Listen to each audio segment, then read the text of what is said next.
کہ جو لفظ نظام ہے اس پہ غور کر لینا چاہیے. یہ دور جدید کی ایجاد ہے. اسلام نے اپنی تاریخ میں کبھی یہ لفظ اپنے لیے استعمال نہیں کیا. یہ لفظ قرآن مجید میں استعمال نہیں ہوا, یہ کسی حدیث میں استعمال نہیں ہوا. اس کے یہ معنی نہیں ہے کہ اس کے ہمارا کوئی لفظ استعمال ہوا ہے, ایسا بھی نہیں. آپ کانسٹیٹیوشن کو شروع میں سیکولر قرار دینے کی سخت مخالفت کرتے ہیں کہ یہ جمہوری نہیں ہے, دوسری جانب آپ لوگوں کو ایرسٹوکریسی کی جانب سے تعلیم دینے کی حمایت کرتے ہیں. کیوں آپ لوگوں کو کسی نظریے کا پہلے کیوں پابند کرتے ہیں؟ یہی میں کہہ رہا ہوں, آپ پابند کر رہے ہیں ایرسٹوکریسی کی تعلیم کا لوگوں کو, کہ پہلے وہ لوگوں کو تعلیم دیں اور پھر وہ انہیں منتخب کریں. پابند کرنے کے لفظ پر نظر ثانی کر لیجیے. پابند کرنے کا مطلب کیسے تعلیم دی جائے گی؟ تعلیم دینے کا کام فطری طریقوں سے ہو رہا ہوتا ہے. میں تعلیم دے رہا ہوں, آپ تعلیم دے رہے ہیں, ہمارے معاشرے میں بے شمار لوگ تعلیم دے رہے ہیں, صحافی تعلیم دے رہے ہیں, میڈیا کے لوگ تعلیم دے رہے ہیں, اساتذہ درسگاہوں میں تعلیم دے رہے ہیں. نظریات کی بنیاد پہ, جس کی بنیاد ہی الوہی نظریات پہ ہو, خدا, رسول, فرشتے, پیغمبر, ٹھیک ہے, اس میں یہ ساری سیکنڈری چیزیں ہوتی ہیں. یہ جو مادی چیزیں ہیں, روٹی کپڑا مکان, اور لوگ جو ہیں وہ ان سے زیادہ انٹرسٹ رکھ رہے ہیں. کس نے کہا ہے؟ دیکھیے بات یہ ہے, اچھا بار بار آپ جمہوریت کی بات کر رہے ہیں کہ اسلام ایک جمہوری نظام کی ایڈوکیسی کرتا ہے. ہم صاحب یہ بھی ایک بڑا کڑوا سچ ہے کہ مسلمانوں کا جو دوسرا بڑا فرقہ ہے اس میں نظام حکومت کا انتخاب جمہوری نہیں موروثی طریقے سے ہوتا ہے. آپ ان کو کیسے ایکسکلوڈ کر سکتے ہیں پاپولیشن سے؟ لوگوں کو بحث کرنے دیں, اپنی رائے بیان کرنے دیں. نظام کے لیے لفظ متفق کا میں نے یوز کیا, اس کی کوئی ضرورت نہیں ہے. نظام کیسے امپلیمنٹ, اس وقت میں صرف نظام کی بات کر رہی ہوں. نہیں, میں نہیں بولا. میرے نزدیک پارلیمنٹ کو آپ آزادانہ موقع دیجیے قانون سازی کا. معاشرے کو میری گزارش سن لیجیے, آپ نے سوال کیا ہے تو میرا جواب بھی سن لیجیے. پوری سوسائٹی کو موقع دیجیے کہ وہ جن چیزوں کے بارے میں قانون سازی کرنا چاہتی ہے کرے. آپ نے مسلم فیملی لا آرڈیننس کا ذکر کیا, آپ کے نزدیک اس میں ایک شک ایسی ہے جو خلاف اسلام ہے. سوسائٹی کو ایجوکیٹ کریں. یعنی آپ جاہل عوام کو شریعت کے اوپر قانون سازی کا اختیار دینے کی حمایت کرتے ہیں. یہ بات یہ ہے کہ جاہل عوام آپ کن کو کہتے ہیں اور عوام کی اس طرح کیوں توہین کرتے ہیں؟ یہ مسلمان عوام ہے. یہ تو پبلک سینٹیمنٹ جیتنے کی کوشش کریں, بہرحال ان کو کچھ نہیں پتا جو آپ کو پتا. معاف کیجیے گا, میں ایک بالکل اصول کی بات کر رہا ہوں. مسلمان عوام ہے جن کو فیصلہ کرنا ہے. آپ اس وقت جو گفتگو کر رہے ہیں کن کو مخاطب کر کے کر رہے ہیں مجھے بتا دیجیے. اگر آپ میجورٹی کے تھرو کوئی ریلیجس لا اگر آپ امپلیمنٹ کرائیں گے تو جو اس کی مائنورٹی ہوگی, اور وہ ایک بہت چھوٹی مائنورٹی نہیں, ایک سائزبل مائنورٹی ہوگی, اس کو اچھا نہیں لگے گا اور وہ وہی کام کریں گے جو طالبان نے کیا. طالبان کو وہ پسند نہیں تھا جو پاکستان کی میجورٹی نے اسلام امپلیمنٹ کیا تھا, اور انہوں نے ہتھیار اٹھا لیے. ٹھیک ہے, آپ باقی سارے جو نارمل آپ کے جو ہیں لیگل ایشوز ہیں اس میں لوگ ہتھیار نہیں اٹھاتے. ہم کا تقاضا سمجھتا ہوں. ڈاکٹر اسرار احمد کی رائے میں جو خلافت کا ادارہ جمہوری نہیں اسلامی ادارہ ہے. دیکھیے یہ بات آپ ان سے پوچھیے گا, میں تو اپنا نقطہ نظر بیان کروں گا, اور میرا نقطہ نظر یہ ہے کہ قرآن مجید نے جمہوری اصول کو قائم کیا ہے. خلفائے میں اس کا موقف صرف اس لیے بیان کر رہا ہوں کہ میری جو سوال یہ ہے کہ ڈاکٹر اسرار احمد کی رائے میں جو خلافت کا ادارہ ہے جمہوری نہیں اسلامی ادارہ ہے. آپ کی رائے میں جو خلافت کا ادارہ ہے اصل میں ہے ہی جمہوری ادارہ. ٹھیک ہے نا سر, میں کوئی غلط تو نہیں کہہ رہا؟ میرے نظر تو خلافت کا کوئی ادارہ ہی نہیں ہے. میری جواب ہے نا کہ مسلمانوں کی جو حکومت ہوگی ان کے باہمی مشورے سے ہوگی. صاحب آج کل صورتحال یہ ہے کہ آج کل مسلمانوں کی یا عیسائیوں کی یا ہندوؤں کی حکومت نہیں ہوتی بلکہ ایک ملک کی حکومت ہوتی ہے. پاکستان کی حکومت ہے, مصر کی حکومت ہے, ایران کی حکومت ہے. تو جب اس ملک کی حکومت کا, ایک نیشن اسٹیٹ کی حکومت کا انتخاب کیا جاتا ہے تو صرف اس میں مسلمان ووٹ نہیں ڈالتے, اس میں غیر مسلم بھی ووٹ ڈالتے ہیں, جس کو جو اسلامک جورسپروڈنس ہے وہ اس کو باہر کر دیتی ہے غیر مسلموں کو ووٹ ڈالنے کے پروسیس سے. سب لوگ کہتے تھے کہ جی طالبان جو ہے وہ اسلام کا نام بہت روشن کر رہے ہیں, اور سب سارے دیکھیے کہ آج تک ہمارے علماء ہیں جو ٹی وی پہ آگے کہتے ہیں کہ طالبان بالکل رائٹ ہیں, بالکل صحیح ہیں, اور کچھ لوگ ہیں جو کہتے ہیں کہ طالبان کا موقف درست نہیں ہے. طالبان نے 2-4 کمنٹ دیے, اور اب ہم لوگ کیا کر رہے ہیں, ہم انہی طالبان کو جو ہمارے ہی پن پائے ہوئے ہیں, ہمارے ہی پالے ہوئے ہیں, ہم ان کے خلاف ایک جنگ کر رہے ہیں. یہ آپ کچھ فیصلوں پہ تنقید کر رہے ہیں, اسی کو جمہوریت کہتے ہیں کہ آپ کو یہ حق حاصل ہو کہ آپ یہ تنقید کر سکیں. اگر یہاں امریت ہوتی, اگر یہاں بادشاہت ہوتی تو آپ کو یہ گفتگو کرنے کا موقع نہ ملتا. یہ گفتگو کرنے کا حق آپ کو جمہوریت نے دیا ہے تاکہ آپ بدل جاتے ہیں with in the time duration, جو ہمارے فیصلے بدل رہے ہیں. آپ کیا کہتے ہیں اس کا ذمہ دار کون ہے؟ اس کی ذمہ دار جمہوریت ہے.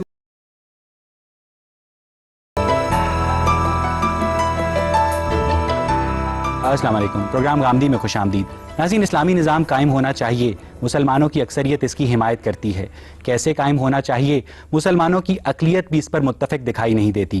آج ہم اپنے شرکاء اور محترم جاوید احمد غامدی کی باہمی گفتگو کے ذریعے اس سوال کا جواب ڈھونڈنے کی کوشش کریں گے کہ کیا اسلام کی تعلیمات کا متنوع انسانی معاشرے پر عملی طور پر اطلاق ممکن ہے, اور اگر ممکن ہے تو کیسے, اور آخر کیا وجہ ہے کہ سعودی عرب, ایران, مصر, بنگلہ دیش اور پاکستان میں اسلامی نظام کے قیام کی کوششیں اس طرح برابر ثابت نہیں ہو سکیں جس کی ان سے توقع کی جا رہی تھی. اور پھر اگر ہر مسلم اکثریتی ملک اپنے اپنے نقطہ نظر اور معروضی حالات کے مطابق اسلامی نظام کے قیام کی کوششیں کرے گا تو کیا اس سے امت کی اجتماعی وحدت متاثر نہیں ہوگی؟ اور پھر خلافت راشدہ کے علاوہ مسلمانوں کی تاریخ کے جن ادوار پر مورخین ہمیں فخر کرتے دکھائی دیتے ہیں, کیا وہ ادوار واقعی اسلامی نظام کی عکاسی کرتے تھے؟ یہی بحث ہمارے آج کے اس پروگرام کا موضوع گفتگو ہے. غامدی صاحب, اتنی صدیاں گزر جانے کے بعد بھی اسلامی نظام کے قیام کا خواب ایک خواب ہی ہے, کیوں؟ میں پہلے تو آپ کی خدمت میں عرض کروں گا کہ جو لفظ نظام ہے اس پہ غور کر لینا چاہیے. یہ دور جدید کی ایجاد ہے. اسلام نے اپنی تاریخ میں کبھی یہ لفظ اپنے لیے استعمال نہیں کیا.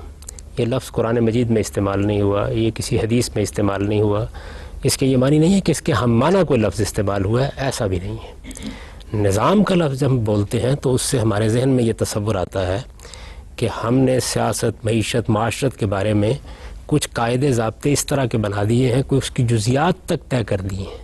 جب ہم نظام کا لفظ بولتے ہیں، مثلا ہم کہتے ہیں معاشی نظام، کیپٹلزم کے بارے میں، یا ہم کہتے ہیں سوشلزم کے بارے میں، یا مثال کے طور پر ہم کہتے ہیں جمہوریت، تو ہمارے ذہن میں ایک پورا نظام کا تصور آتا ہے۔ اسلام نے اس معنی میں کوئی نظام نہیں دیا۔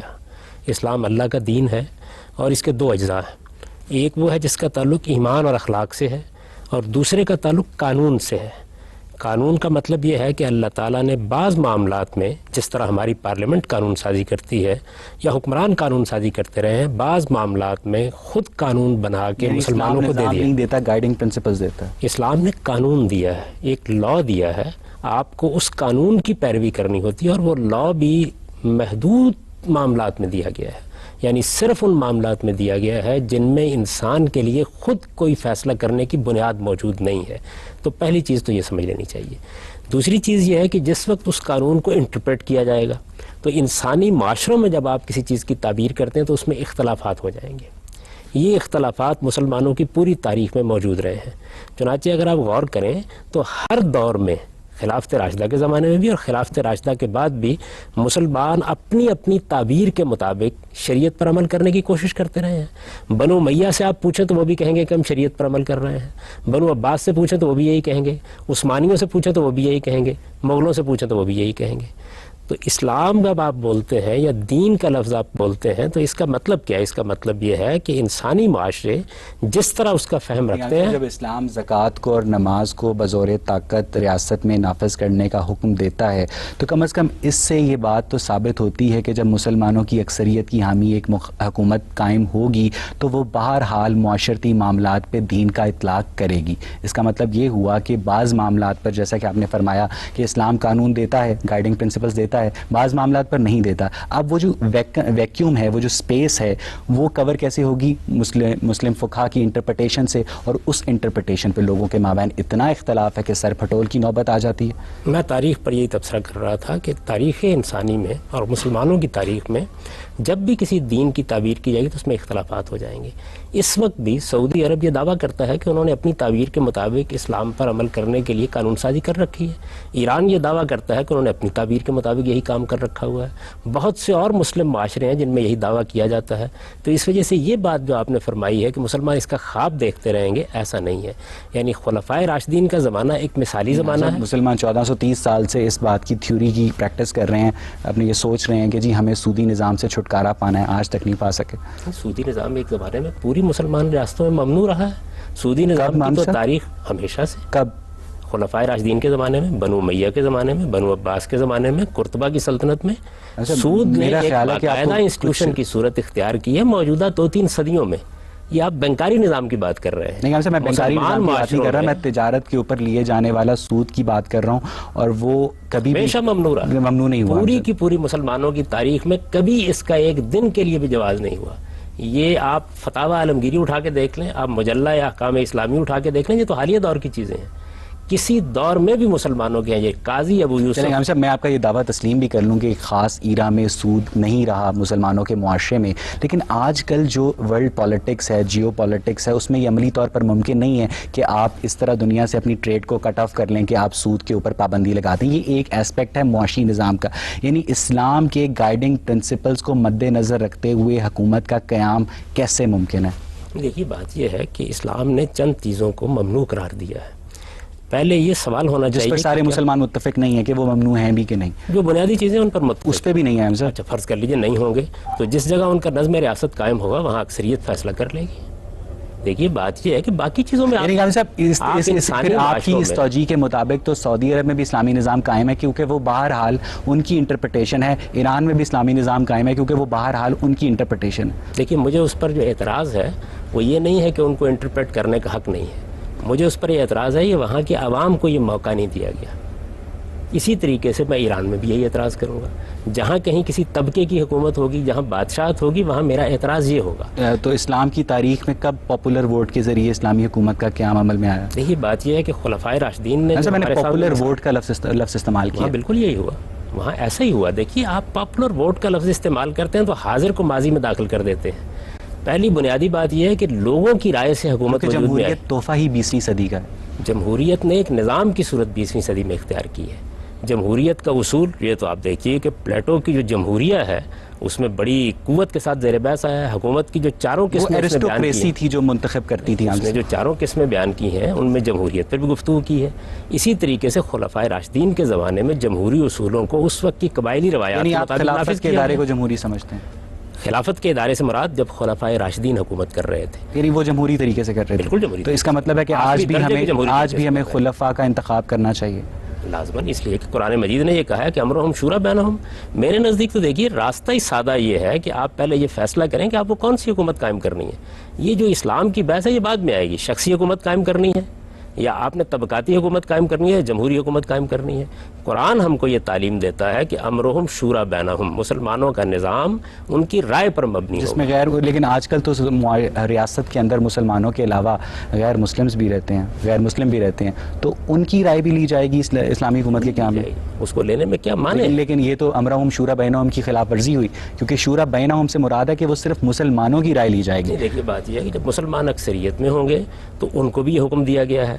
غیر مسلم اگر کوئی اور نقطہ نظر رکھتے ہیں تو ضرور اکاموڈیٹ کریں گے. مزے کی بات ورنہ ہم اپنے نظام ایک مزے کی بات یہ ہے کہ اس وقت جو ہندوستان کے نائب صدر ہیں ان کا نام ہے شری حامد انصاری، جو کیا کہتے ہیں وہ ایک مسلمان ہیں. جو ان کی صدر ہیں پرتبھا پاٹل وہ ایک ہندو ہیں. جو ان کے وزیر اعظم ہیں منموہن سنگھ وہ ایک سکھ ہیں. اور جو اکثریتی پارٹی کانگریس کی سربراہ ہیں سونیا گاندھی وہ ایک عیسائی ہیں. وہاں ریلیجس ٹالرنس اس سیکولرزم کی دین ہے جو ان کے کانسٹیٹیوشن میں شروع میں پنڈت صاحب نے داخل کر دیا تھا. یہ بات یہ ہندوستان کا معاشرہ جس نوعیت کا تھا وہاں وہی نظام بہتر تھا. اسی نظام کو قائم کیا گیا. ہر قوم کو حق حاصل ہے کہ وہ اپنے لیے نظام کا انتخاب کرے اور ہر قوم کو حق حاصل ہے کہ وہ جمہوری طریقے پر اپنا نظم و نسق چلائے. میرے نزدیک بنیادی مسئلہ جس کو آپ اٹھا رہے ہیں وہ اسلامی نظام کا نہیں ہے. بنیادی مسئلہ مسلمان معاشروں میں جمہوریت کا ہے. مسلمان معاشروں میں اس وقت 57-58 ممالک ہیں. کتنے ملکوں میں حقیقی جمہوری معاشرہ قائم ہے؟ حقیقی جمہوری معاشرے کا مطلب یہ ہے کہ لوگوں کو یہ موقع دیا جائے کہ وہ اپنے حکمرانوں کا انتخاب کریں، ان کا احتساب کریں، وہ قانون سازی پارلیمنٹ کے ذریعے سے کریں، اکثریت کی رائے کے مطابق قانون یہاں بنائے سے جائیں. گفتگو کا سلسلہ آگے بڑھائیں گے، لیکن ناظرین اس سے پہلے وقت ہوا ایک بریک کا. حاضر ہوتے ہیں بریک کے بعد.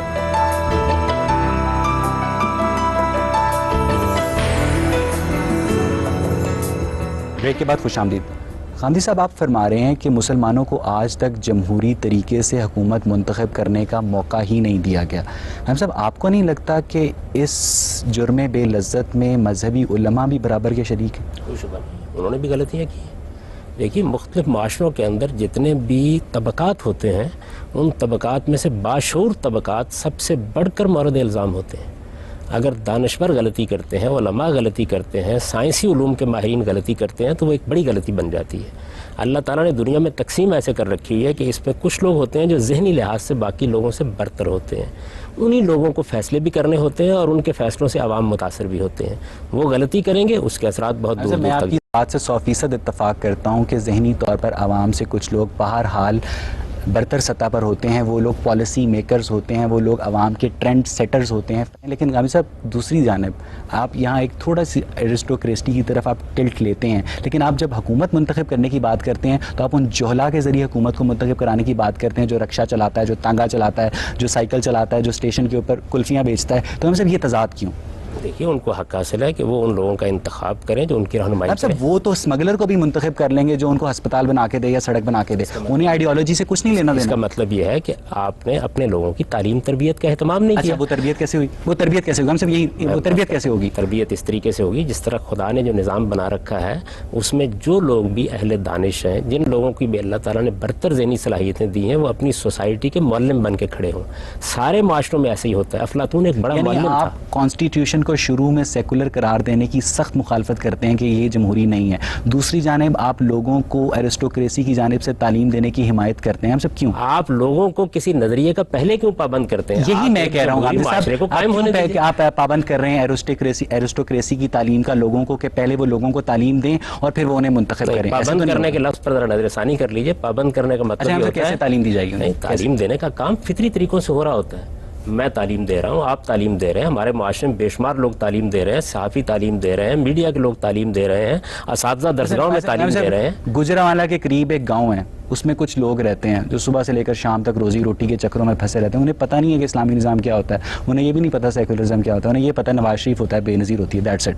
ہم سب ان تک آپ اپنا میسج کیسے پہنچائیں گے, ان کے اندر کیسے وہ کیپیبلٹی آپ بلٹ ان کریں گے کہ وہ اپنا نمائندہ منتخب تھوڑا کر سا سکیں؟ اس نظام قائم کر لیجیے. میں دیہاتی آدمی, اور میں آپ کو بتاتا ہوں کہ دیہات میں لوگ کس طرح کی نظریاتی بحثیں کرتے ہیں, کیسی فطری وزڈم ان کے پاس ہوتی ہے, کس طرح دین و ایمان کے مسائل پر وہ گفتگو کرتے ہیں. ہماری سوسائٹی میں مسجد کا ادارہ صدیوں سے قائم ہے.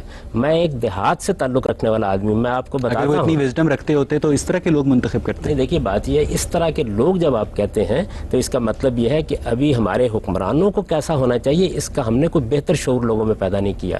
سوسائٹی کے اندر میں وہ بہتر شعور نہیں ہے, لیکن ان کے اندر وہ فوک وزڈم ہے جو صدیوں سے منتقل ہوتا ہے. شبہ ہی نہیں, وہ چیز بڑی قیمتی دولت ہے. آپ ان کو مزید ایجوکیٹ کریں گے, ان کی مزید ہم سب کیسے ایجوکیٹ کریں گے؟ سوسائٹی میں خدا نے جو بندوبست کر رکھا ہوا ہے, آپ ایسے لوگ پیدا ہوتے رہتے ہیں جو تعلیم کا بندوبست. ہمارے ہاں ہوا کیا ہے, ہمارے ہاں جو اچھے معلم خدا نے پیدا, پر اسکول لیول پر ان کی تعلیم کا کوئی بندوبست نہیں ہو سکتا ایسے. دیکھیے میری بات سنیں, سوسائٹی کئی سطحوں کے اوپر تعلیم کا بندوبست کرتی ہے. والدین اپنے بچوں کی تعلیم کا بندوبست کرتے ہیں. سب سے پہلے بچہ پیدا ہوتا ہے, یہ تو آپ چانس کے اوپر جا رہے ہیں کہ جس بچے کے والدین اچھے تھے وہ اچھی تعلیم پا گیا. پورے سوال کا جواب سن لیں. پہلا مرحلہ والدین کی تعلیم کا ہے. اس کے بعد کون سے ایسے والدین ہیں کہ جو اپنے بچوں کو عمومی تعلیم نہیں دینا چاہتے, وہ سلسلہ شروع ہو جاتا ہے.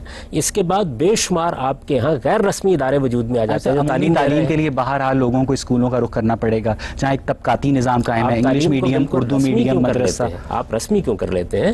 تعلیم غیر رسمی طور پر بھی ہو رہی ہے. ہم اس وقت غیر رسمی تعلیم کا بچہ جب اسکول جائے گا تو وہ ٹیکسٹ بکس پڑھے گا, نصاب پڑھے گا. نصاب گورنمنٹ بنائے گی, گورنمنٹ کی اپنی کچھ پالیسیز ہوتی ہیں, اس نے نیشنلزم انکلکیٹ کرنا ہوتا ہے, اس نے ریلیجس فرور انکلکیٹ کرنا ہوتا ہے. تو ہم سب وہ بہرحال اس کی کنڈیشننگ کر دے گا. جیسے سوویت یونین کیا کرتا تھا, نارتھ کوریا کیا کرتا ہے, کیوبا کیا کرتا ہے, کہ وہ بچوں کے اندر ایک خاص قسم کا پیٹریوٹزم, جس کو جو فلاسفرز ہوتے ہیں سیوڈو پیٹریوٹزم سے تعبیر کرتے ہیں, ان کے اندر انکلکیٹ کریں. یہ بڑی جعلی کنڈیشننگ ہوتی ہے ہم سے. دیکھیں میں آپ سے, اور آپ اس کی حمایت کر رہے ہیں. نہیں, میں اس کی حمایت نہیں کر رہا. میرے نزدیک اس میں ایک نہایت متوازن نقطہ نظر جو انسانیت نے صدیوں سے سیکھا ہے وہ یہ ہے کہ بچے کی جو پہلی 12 سال کی تعلیم ہے 18 سال کی عمر تک, یہ ہمیشہ سوسائٹی اسے دیتی ہے. مجھے آپ صرف یہ بتا دیں کہ پاکستان کو ہم کیس اسٹڈی کے طور پہ لیتے ہیں, بھول جاتے ہیں مصر کو, سعودی عرب کو, بنگلہ دیش کو, ایران کو. ہم صرف پاکستان کی بات کرتے ہیں. ہم سب یہاں اسلامی اصولوں کے مطابق ریاست عمل کرے, یہ کیسے ممکن ہے؟ جمہوری معاشرہ قائم کیجیے, لوگوں کو آپ اس کا موقع دیجئے کہ وہ اپنے حکمرانوں کا خود انتخاب کریں. جن ملکوں میں جمہوری اقدار مستحکم ہوئی ہیں وہاں بھی اسی طرح سے ہوا ہے. ریاست بھی اپنا کردار ادا کرتی ہے. ریاست کوئی چیز نہیں ہے, ریاست صرف سوسائٹی کا منظم اظہار ہے. جس طریقے سے ہر معاشرہ خاندان کی سطح پر اپنا اظہار کرتا ہے, اسی طریقے سے ریاست کی سطح پر پیچھے ہو گئی. اب اس کے بعد کیا کریں گے؟ جمہوری معاشرے کو چلنے دیجیے, الیکشنز کروائیں گے ہم. الیکشن کروائیے جس کے اندر لوگوں کو موقع دیجیے. یعنی آپ کو پاکستان کے اندر جو جمہوریت کا ایک رواج ہے, آپ کو اس کے اندر یہ پوٹینشیل نظر آتا ہے کہ وہ صحیح لوگوں کو منتخب کر سکتے؟ دیکھیے میرے نزدیک جمہوری عمل کو معاف کروانے, جمہوری عمل کو چلنے دیجیے. جمہوریت اپنا احتساب خود کرتی ہے.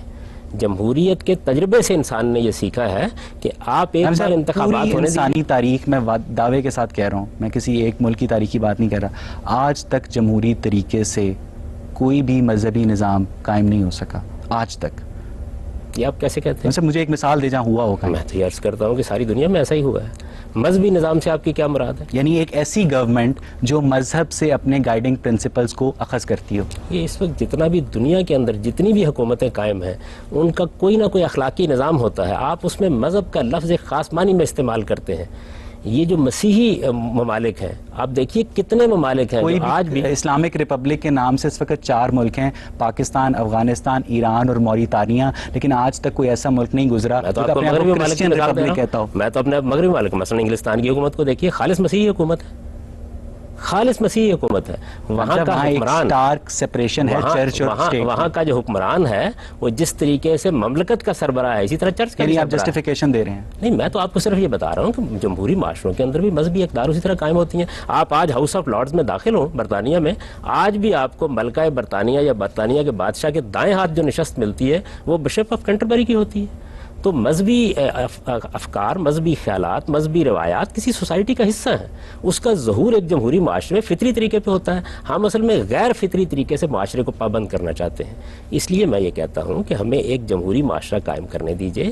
جمہوری معاشرے میں عوام کا شعور آپ سے آپ بیدار ہوتا ہے. جمہوری معاشرہ کیسے قائم ہوگا اور آیا اسلام میں جمہوریت ہے کہ نہیں، اس نقطے پر ناظرین ہم گفتگو کا سلسلہ جاری رکھیں گے، لیکن اس سے پہلے وقت ہوا ایک بریک کا. حاضر ہوتے ہیں بریک کے بعد.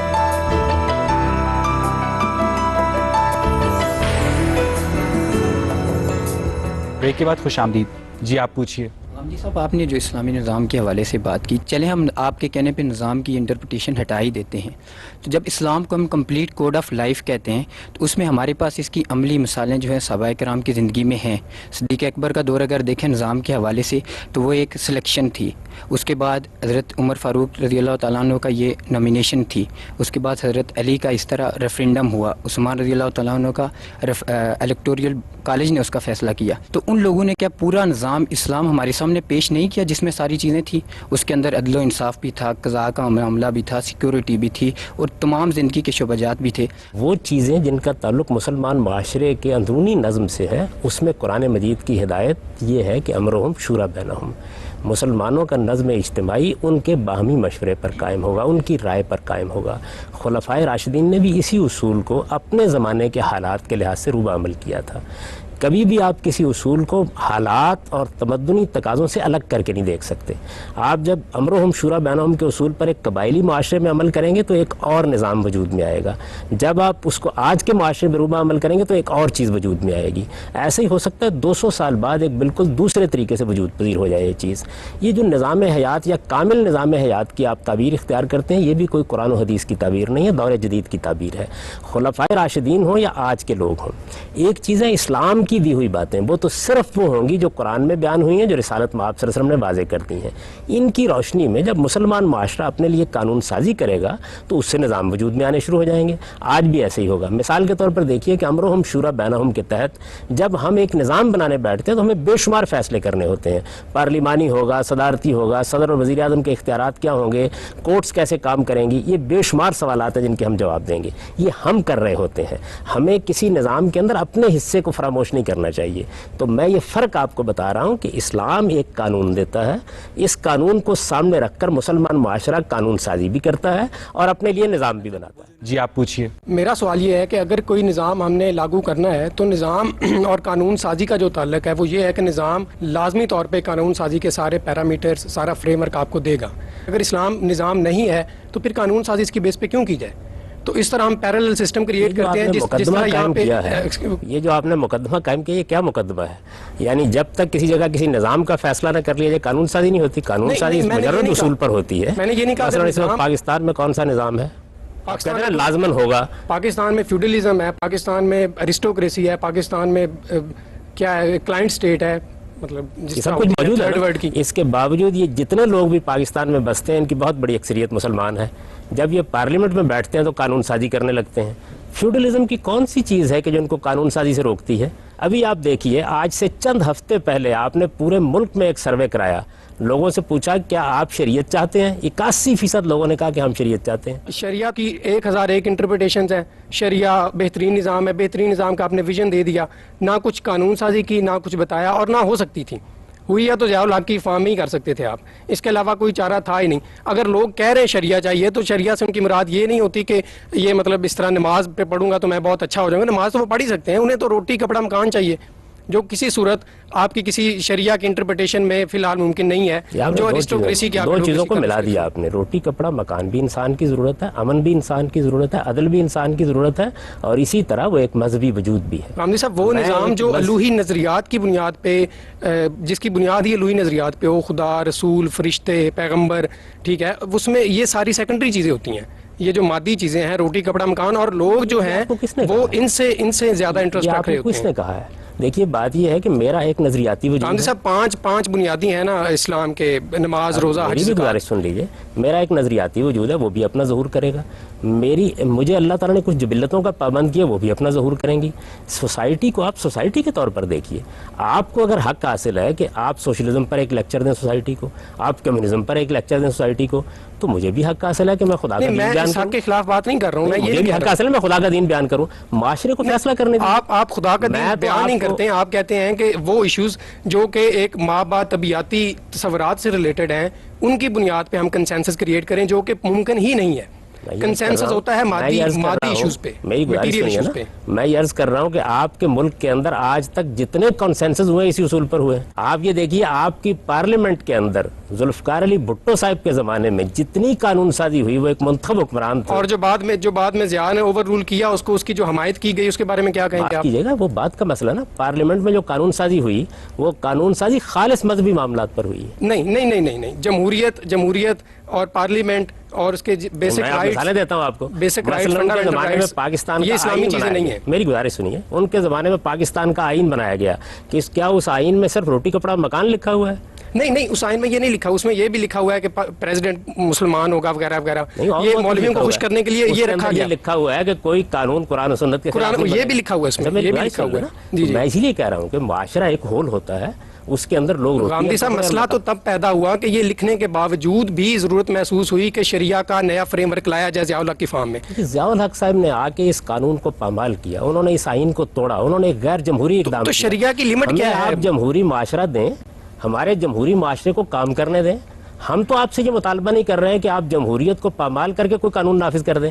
ہم کہتے ہیں ہمیں عوام کے پاس جانے دیں، ہمیں اپنے پاکستان. گاندھی صاحب میں جمہوریت کے خلاف نہیں ہوں، آپ جمہوریت کی ایڈوکیسی کرتے ہیں. میرا پوائنٹ یہ ہے کہ جمہوریت میں ایشوز ہوتے ہیں جن کے اوپر مختلف انٹرسٹ گروپس آپس میں کمپیٹ کرتے ہیں. میں کہتا ہوں وہ ایشوز جو ہیں وہ الوہی نہیں ہونے چاہیے، میٹا فزیکل نہیں ہونے چاہیے، وہ میٹیریل ریئلٹیز ہونی چاہیے. آپ کو کیا حق حاصل ہے کہ آپ اس بارے میں فیصلہ کریں؟ گاندھی صاحب یہ سوسائٹی کو فیصلہ کرنا ہے. بات یہ ہو رہی ہے، یہ کہنا چاہ رہے ہیں کہ جیکب آباد کے عوام اپنے علاقے میں سڑک بننی چاہیے، سارے اس پر متفق ہو جائیں گے، چاہے وہ ہندو ہوں، مسلمان ہوں، یہودی ہوں، کافر ہوں، جب کسی بھی سیکٹ سے تعلق رکھتے ہوں. ان کے کہنے کا مقصد یہ ہے کہ جب آپ فیصلوں کی اور پالیسیز کی بنیاد مادی چیزوں سے ہٹ کر ماں بعد طبیعتی چیزوں پر رکھیں گے نا تو نزاع پیدا ہوگا. مثلا میں ایک بڑا نازک سوال آپ سے کرتا ہوں. اس وقت پورے ملک کی زندگی خطرے میں پڑی ہوئی تھی، اس میں ہمیں ایک اقدام کرنا تھا. وہ اقدام یہ تھا کہ ہم فوجی کارروائی کریں یا نہ کریں. اتفاق کرا لیا آپ نے اس پر؟ یعنی کہ مذہبی کے معاملے میں یہ سوال کیوں پیدا ہو جاتا ہے؟ کارروائی کی ساری پاکستانی عوام حمایت کرتے ہیں. نہیں، میں یہ کہتا ہوں آپ نے اتفاق کرا لیا، نہیں ہوا نا. حکومت کو اکثریت کی بنیاد پر فیصلہ کرنا پڑا، وہ اقدام کر رہی ہے. یعنی مجھے یہ بتائیے، میں نے تو نہیں کہا اتفاق کرا لیا، میں یہ کہتا ہوں نہیں ہوا نا. اس کے بعد آپ سڑکوں کی مثال کیوں دیتے ہیں؟ ایک نظریاتی مسئلہ پیدا ہوا، اس میں اختلاف موجود ہے. اس وقت بھی ملک کی بعض مقتدر جماعتیں اس سے اختلاف کر رہی ہیں اور ہم انسانی جانوں کے خلاف ایک اقدام کر رہے ہیں. اچھا، بار بار آپ جمہوریت کی بات کر رہے ہیں کہ اسلام ایک جمہوری نظام کی ایڈوکیسی کرتا ہے. ہم صاحب یہ بھی ایک بڑا کڑوا سچ ہے کہ مسلمانوں کا جو دوسرا بڑا فرقہ ہے اس میں نظام حکومت کا انتخاب جمہوری نہیں موروثی طریقے سے ہوتا ہے. آپ ان کو کیسے ایکسکلوڈ کر سکتے ہیں پاپولیشن سے؟ ضرورت ہے میں اپنا نقطہ نظر پیش کروں گا. انہیں بھی اس کا مطلب ہے پھر جو بھی حکومت قائم ہوگی وہ جہاں مائنورٹی میں ہوں گے ان کا پاپولر کنسنسس اس میں شامل نہیں ہوگا. بات یہ ہے کہ مجھے تو جمہوریت کو بتانا بھی ہے، اس کی تعلیم بھی دینی ہے، لوگوں کو اس کا قائل بھی کرنا ہے. جس چیز کو آپ جمہوریت سمجھتے ہیں وہ اس کو جمہوریت نہیں سمجھتے، وہ اس کو کفر سے تعبیر کرتے ہیں. جمہوریت کو سب لوگ جانتے ہیں کہ وہ کیا چیز ہوتی ہے. ان کا نقطہ نظر جن کی طرف آپ اشارہ کر رہے ہیں یہ ہے کہ مسلمانوں کے حکمران کو مامور من اللہ ہونا چاہیے. یہ ایک علمی رائے ہے، اس کے اوپر گفتگو کریں گے، جو سوسائٹی کی اکثریت کا نقطہ نظر ہوگا نافذ ہو جائے گا. حامدی صاحب یہاں سے ہم گفتگو کا سلسلہ آگے بڑھائیں گے، لیکن ناظرین اس سے پہلے وقت ہوا ایک بریک کا. حاضر ہوتے ہیں بریک کے بعد.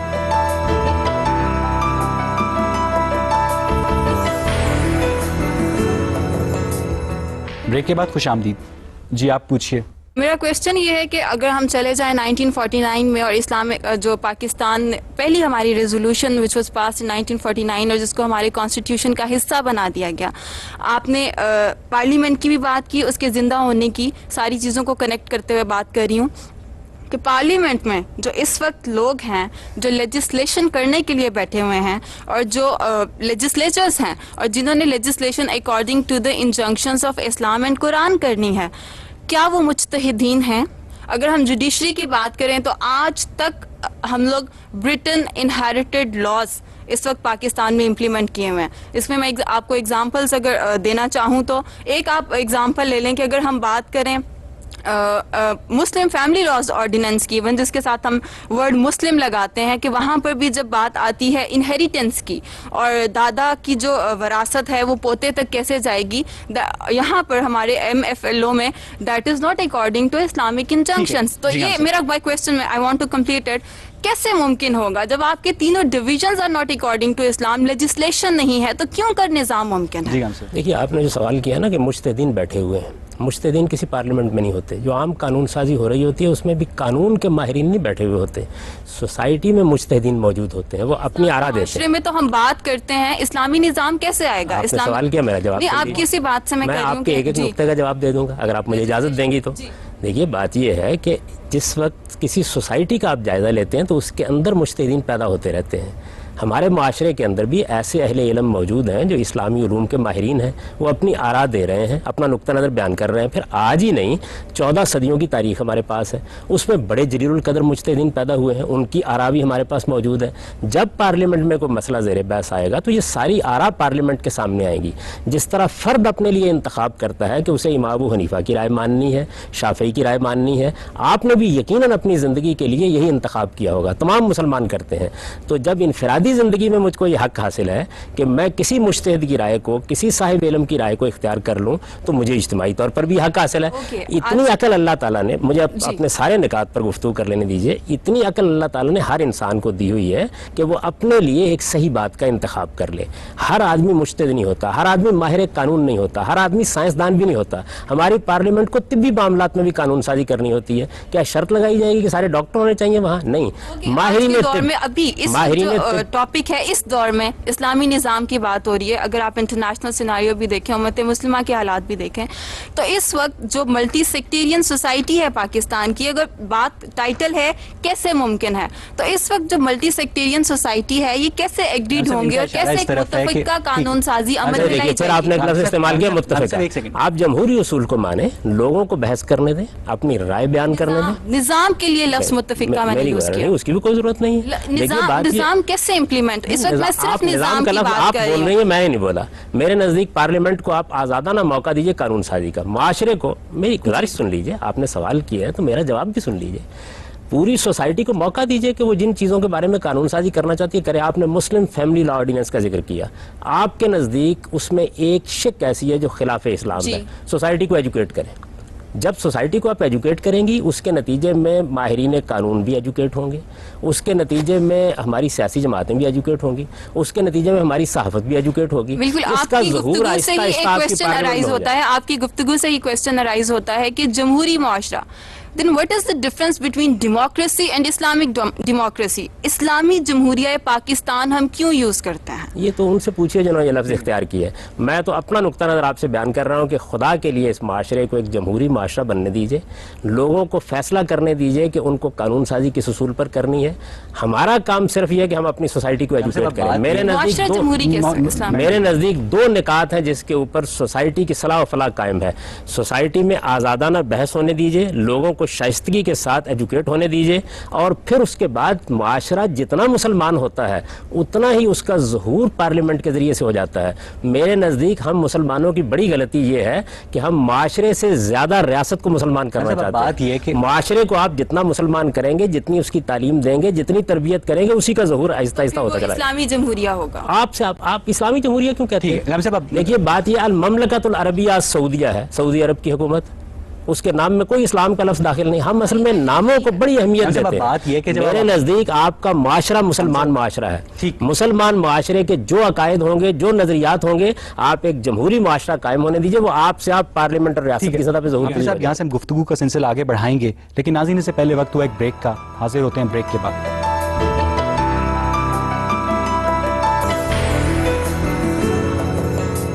بریک کے بعد خوش آمدید. ہم سب بات ہو رہی تھی جمہوریت اور مذہب کے تعلق. ہم سب فرض کیجئے پارلیمنٹ میں ایک بل پاس ہوتا ہے کہ ایک ملک کی خواتین کو، مسلمان خواتین کو سر پہ دوپٹہ لینا چاہیے یا چہرے کو ڈھانپنا چاہیے کہ نہیں. سعودی عرب میں ایک الگ لا ہے، ایران میں ایک الگ لا ہے. تو ہم سب آپ کو کیا لگتا ہے کہ اس کے اوپر جو بھی لا بنے کہ نقاب لینا چاہیے یا نہیں لینا چاہیے، کیا اس کے اوپر سارے مسلمان متفق ہوں گے؟ یہ پارلیمنٹ کے دائرہ کار کی چیز ہی نہیں ہے. قرآن مجید نے بالکل واضح ایران طور نے پر بھی بتا غلط دیا. کیا اور سعودی عرب نے بھی غلط قرآن کیا. مجید نے بالکل واضح طور پر بتا دیا کہ کن معاملات میں آپ قانون سازی کر سکتے ہیں، کن یہ تبلیغ تلقین کی چیز یعنی ہے. یہ ایران تعلیم نے بھی دینے- غلط کیا اور سعودی عرب نے بھی غلط کیا کہ اس تعلیم دینے کی لیجسلیشن کی گئی ہے. میں اسلام بیان کر رہا ہوں، تعلیم دینے کی چیز ہے، تربیت دینے کی چیز ہے. اس کے لیے ہمیں سوسائٹی کو مخاطب کرنا چاہیے. قانون سازی کی چیز ہی نہیں ہے. اسلام میں ہی نہیں بلکہ دنیا کے سارے معاملات میں یہ بات طے کرنا پڑتی ہے پہلے کہ اسٹیٹ کی مداخلت کن چیزوں میں ہوگی. اور یہ کون طے کرے گا؟ قرآن مجید نے یہ طے کر دیا ہے، یہ بتا دیا کہ کن معاملات میں ہوگی. اس کے بارے میں اگر تو کسی جو کو اختلاف علماء ہوگا ان معاملات میں اسٹیٹ کی مداخلت کو جائز قرار دیتے ہیں ان سے ان کا گفتگو قرآنی کریں گے، فہم ان سے آپ سے گفتگو کریں مختلف گے، ہے. ان سے بات کریں گے، ان کے سامنے دلائل انہیں رکھیں کیسے گے. آمادہ کریں گے؟ آمادہ کرنے کی بھی کوئی ضرورت نہیں ہے. ہم اپنے دلائل دیں گے، عوام فیصلہ کر دیں گے. جمہوریت اسی چیز کا نام ہے. جمہوری معاشرے میں آپ بی اے کے یا ایم اے کے پرچے جانچے جاتے ہیں نا غامدی صاحب، تو ان پرچوں کو عوام کے پاس نہیں بھیجا جاتا، ان کو پروفیسرز کے پاس بھیجا جاتا ہے. عوام جمہوریت کی بنیاد پہ فیصلہ نہیں کرتی کہ اس کو فرسٹ لے اور اس کو سیکنڈ لے، وہ دیکھتے ہیں کہ اس کی کوالٹی کیا ہے اور اس کو عوام نہیں پروفیسر جج کرتا آپ ہے. نے دو باتوں کو الگ الگ کر دیا. دیکھیے بات ایک قانون سازی کرنا پارلیمنٹ کا کام ہے اور پرچے دینا اور پرچے لینا یہ ممتحنوں کا کام ہے. یہ دو الگ الگ چیزیں ہیں. بالکل ایسے ہی ہے کہ جیسے آپ کہیں کہ بیوروکریسی بھی اب منتخب ہونی چاہیے. کچھ چیزیں ایسی ہیں جن کے اندر اہلیت کی بنیاد پر بالکل الگ نظام بنانا پڑتا ہے. ایسا نہیں کیا جا سکتا کہ لوگوں کو ایم اے اور بی اے کی ڈگری دینے کے لیے باقاعدہ ریفرنڈم کرایا جائے. اس وقت زیر بحث سیاست. یعنی آپ جاہل عوام کو شریعت کے اوپر قانون سازی کا اختیار دینے کی حمایت کرتے ہیں. دیکھیے بات یہ ہے کہ جاہل عوام آپ کن کو کہتے ہیں اور عوام کی اس طرح کیوں توہین کرتے ہیں؟ یہ مسلمان عوام ہے. یہ تو آپ پبلک سینٹیمنٹ جیتنے کی کوشش کر رہے ہیں. بہرحال ان کو وہ کچھ نہیں پتا جو آپ کو پتا. معاف کیجیے گا، میں ایک بالکل اصول کی بات کر رہا ہوں. مسلمان عوام ہے جن کو فیصلہ کرنا ہے. آپ اس وقت جو گفتگو کر رہے ہیں کن کو مخاطب کر کے کر رہے ہیں؟ مجھے بتا دیجیے. انہی عوام کو مخاطب نہیں آپ یہاں پھر ایک خلط مبز کر رہے ہیں کہ اسلام جیسے کوئی مونولیتھک اینٹی ہے. مسلمانوں کے اندر اتنی سٹارک ڈویژنز ہیں، ان کے اندر وہابی ہیں. میرے اور آپ کے درمیان مختلف چیزوں میں اختلاف نہیں ہو رہا. اس اختلاف کو اگر آپ لوگوں کے سامنے رکھیں گے تو کس کے سامنے رکھیں گے؟ پھر تو ہمیں چاہیے کسی کمرے میں بیٹھیں اور وہاں پر کچھ 1430 سال سے آج تک ہم یہی فیصلہ نہیں کر سکے کہ اسلامی نظام کیسے قائم ہو. 1430 سال سے مسلمان جس چیز کو درست سمجھتے رہے ہیں اس کے مطابق اپنا نظام چلاتے رہے ہیں. آج کے زمانے میں ہم کو حق حاصل ہے کہ ہم جائزہ لیں، اپنی قوم کی تربیت کریں، اہل علم اپنی رائے اس کے سامنے پیش کریں. اس وقت ہمارے ملک کے اندر چیف جسٹس کا مسئلہ ہوا، ہم نے عوام کو تربیت دی، انہی عوام کی طرف رجوع کیا. انہوں نے آ کے ویسے این آر او کو نہیں چھیڑا.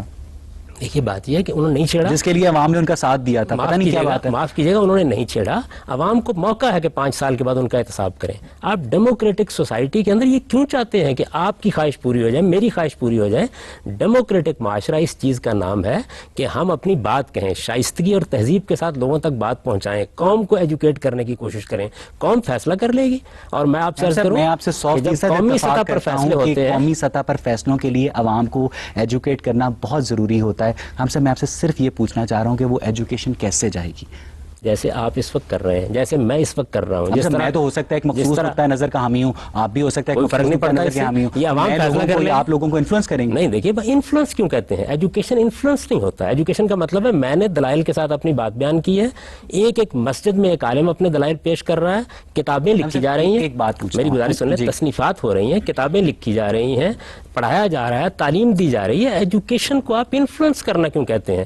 ایجوکیشن نام ہے اس چیز کا. اسٹیٹ اسکولوں میں سے آپ اسلامیت کی کتابیں نکال دیں. یہ بات یہ ہے، اسکولوں کے اندر آپ بچوں کو تعلیم دیتے ہیں، اس کی مختلف سطحیں ہوتی ہیں. ایک سطح وہ ہوتی ہے جس کے اندر سوسائٹی اپنا نقطہ نظر بیان کرتی ہے. ایک سطح وہ ہوتی ہے جس میں لوگوں کو تنقید کا موقع دیا جاتا ہے. ہر چیز اپنے وقت پر ہو جاتی ہے. ایک معاشرے میں رہتے ہوئے، ایک اسلامی ملک پاکستان میں رہتے ہوئے، جب لوگ اسلامیات کی ایک ٹیکسٹ بک متفق نہیں ہو سکتے تو وہ کس طرح شریعت کی بنیاد پر گورنمنٹ کے اوپر پھر بڑی معذرت کے ساتھ عرض کروں گا، لفظ متفق کیا چیز ہے؟ ہمیں جب بھی کوئی کام کرنا ہوگا جمہوری طریقے سے اکثریت کی رائے نافذ ہو جائے گی، باقی لوگوں کو حق حاصل ہے، اپنا نقطہ نظر بیان کریں، لوگوں کو قائل کریں. یعنی آپ فیصلے کرنے کے بارے میں بات تو پھر جیسے ہی مذہب کی بات، جمہوریت کی رائے نافذ ہونی چاہیے، بھلے وہ غلط ہو بھلے وہ صحیح ہو. اس میں کیا شک ہے؟ دیکھیے بات یہ لوگوں کو فیصلہ کرنا ہے. میرے نزدیک ایک چیز غلط ہے. فیصلہ کدھر گیا؟ اقتدار اعلیٰ خدا کے پاس ہے یا عوام کے پاس؟ نہیں، معاف کیجیے گا، اقتدار اعلیٰ ایک اور چیز ہے اور خدا تعالیٰ کے حکم کی